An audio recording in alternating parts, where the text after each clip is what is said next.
বেগম খালেদা জিয়ার মৃত্যুতে বাংলাদেশের রাজনীতিতে একটি বিশাল শূন্যতা সৃষ্টি হয়েছে বলে মন্তব্য করেছেন বিএনপি মহাসচিব মির্জা ফখরুল ইসলাম আলমগীর।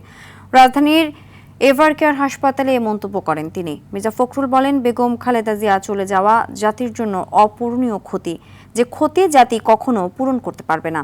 এ সময় বেগম খালেদা জিয়ার মৃত্যুতে দলের কর্মসূচি ঘোষণা করেন বিএনপির সিনিয়র যুগ্ম মহাসচিব রুহুল কবির রিজভী। এই শোক, এই ক্ষতি, এটা অস্বাভাবিক, অপূরণীয়। এই জাতি কোনোদিন পূরণ করতে পারবে না। যে নেত্রী তার সারাটা জীবন জনগণের অধিকারের জন্য, কল্যাণের জন্য তার সমগ্র জীবনকে উৎসর্গ করেছিলেন, সেই নেত্রী দেশনেত্রী বেগম খালেদা জিয়া আমাদের মাঝে নেই। এটা আমরা যারা তার সহকর্মী এবং রাজনৈতিক কর্মী, আমরা এটা ভাবতে পারি না। বাংলাদেশের রাজনীতিতে একটা বিশাল শূন্যতা সৃষ্টি হলো।